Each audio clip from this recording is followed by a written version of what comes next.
Bismillahirrahmanirrahim. Assalamualaikum warahmatullahi wabarakatuh.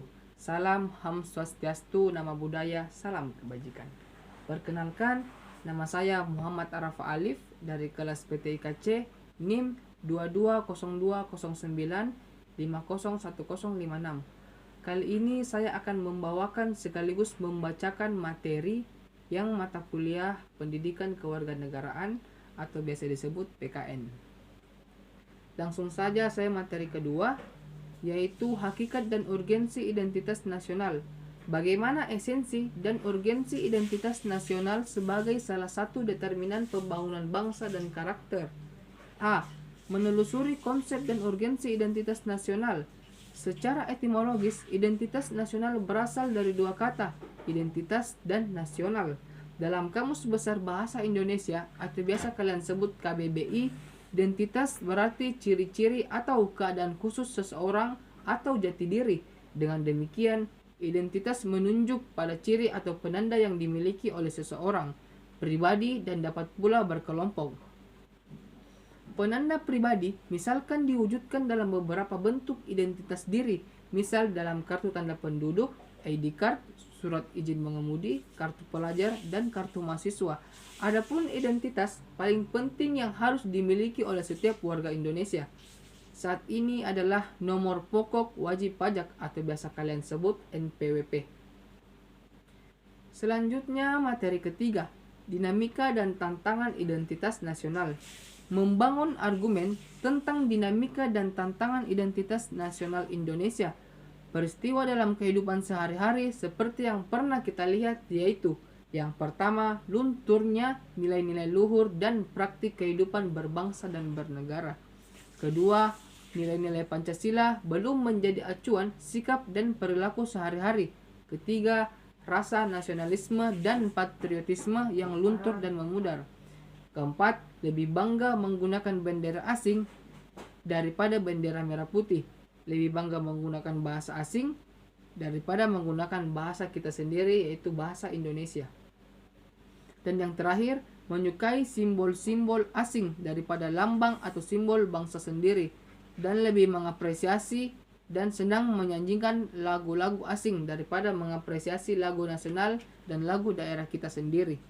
Tantangan dan masalah yang dihadapi terkait dengan Pancasila telah banyak mendapat tanggapan dan analisis sejumlah pakar seperti Azyumardi Azra menyatakan bahwa saat ini Pancasila sulit dimarginalkan di dalam semua kehidupan masyarakat Indonesia karena yang pertama, Pancasila dijadikan sebagai kendaraan politik, kedua adanya liberalisme politik, ketiga lahirnya desentralisasi atau otonomi daerah.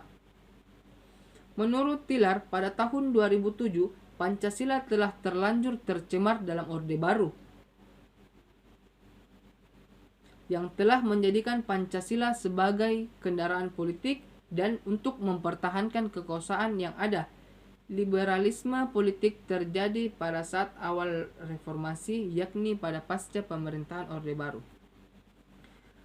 Materi keempat, hakikat dan urgensi integrasi nasional. Bagaimana urgensi integrasi nasional sebagai salah satu parameter persatuan dan kesatuan bangsa? A. Menelusuri konsep dan urgensi integrasi nasional. Makna integrasi nasional, pengertian etimologi, terminologi. Etimologi adalah studi yang mempelajari asal-usul kata, sejarahnya, dan juga perubahan yang terjadi dari kata itu. Sedangkan terminologi adalah penggunaan kata sebagai suatu istilah yang telah dihubungkan dengan konteks tertentu.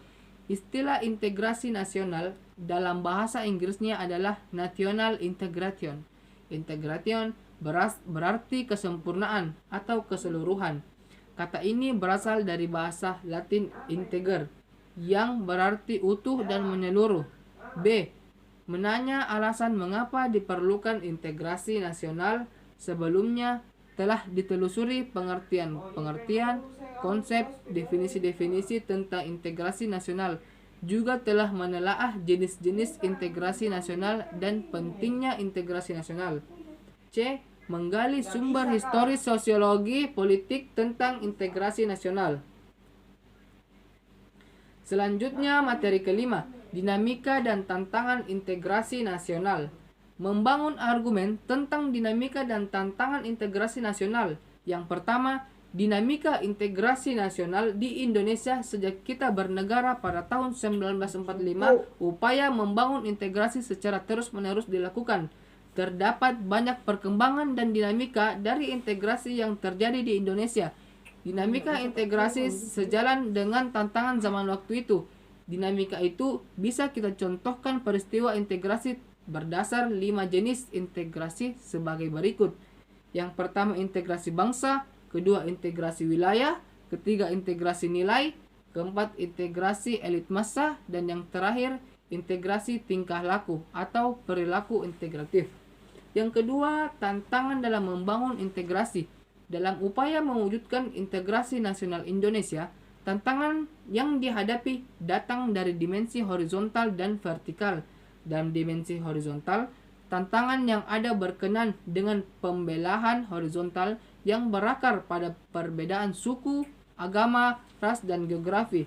Sedangkan dalam dimensi vertikal, tantangan yang ada adalah berupa celah perbedaan antara elit dan massa, di mana latar belakang pendidikan kekotaan menyebabkan kaum elit berbeda dari massa yang cenderung berpandangan tradisional. Materi ke-6, hakikat dan urgensi konstitusi negara Indonesia. Bagaimana nilai dan norma konstitusional Undang-Undang Dasar Negara Republik Indonesia tahun 1945 dan konstitusionalitas ketentuan perundang-undangan di bawah undang-undang. A. Menelusuri konsep dan urgensi konstitusi dalam kehidupan berbangsa negara. Merujuk pandangan Lord James Bryce, yang dimaksud dengan konstitusi adalah suatu kerangka negara yang diorganisasikan melalui dan dengan hukum yang menetapkan lembaga-lembaga yang tetap dengan mengakui fungsi-fungsi dan hak-haknya. Fungsi konstitusi berfungsi sebagai landasan konstitusionalisme. Landasan konstitusionalisme adalah landasan berdasarkan konstitusi, baik konstitusi dalam arti luas maupun konstitusi dalam arti sempit. Konstitusi dalam arti luas meliputi undang-undang dasar, undang-undang organik, peraturan perundang-undangan lain, dan konvensi. Konstitusi dalam artian sempit berupa undang-undang dasar. B. Perlunya konstitusi dalam kehidupan berbangsa negara Indonesia. Dan dari kegiatan menelusuri konsep dan urgensi konstitusi bagi kehidupan berbangsa dan bernegara, tentu saja Anda dapat menemukan persoalan dalam bentuk pertanyaan yang harus dijawab lebih lanjut. Dan yang terakhir, materi ke-7, dinamika dan tantangan konstitusi negara Indonesia. Membangun argumen tentang dinamika dan tantangan konstitusi dalam kehidupan berbangsa dan bernegara Indonesia. Menengok perjalanan sejarah Indonesia merdeka, ternyata telah terjadi dinamika ketatanegaraan seiring berubahnya konstitusi atau undang-undang dasar yang diberlakukan setelah ditetapkan satu hari setelah proklamasi kemerdekaan Undang-Undang Negara Republik Indonesia tahun 1945 mulai berlaku sebagai hukum dasar yang mengatur kehidupan ketatanegaraan Indonesia dengan segala keterbatasannya. Mengapa demikian? Karena semenjak semula Undang-Undang Negara Republik Indonesia tahun 1945 oleh Bung Karno sendiri dikatakan sebagai undang-undang kilat yang akan terus disempurnakan pada masa yang akan datang. Pada pertengahan tahun 1997, negara kita dilanda krisis ekonomi dan moneter yang sangat hebat. Krisis ekonomi dan moneter yang melanda Indonesia ketika itu merupakan suatu tantangan yang membeli masyarakat terus menurun. Sementara itu nilai tukar rupiah terhadap mata uang asing, terutama dolar Amerika, sebagai merosot. Pada awal era reformasi, pada tahun 1998 munculnya berbagai tuntutan reformasi di masyarakat. Tuntutan tersebut disampaikan oleh berbagai komponen bangsa, terutama oleh mahasiswa dan pemuda. Itulah tadi demikian presentasi sekaligus pembacaan materi saya. Saya tutup dengan kalimat hidup kesepian tanpa ada kekasih. Cukup sekian dan terima kasih. Billahi taufiq wal hidayah. Wassalamualaikum warahmatullahi wabarakatuh.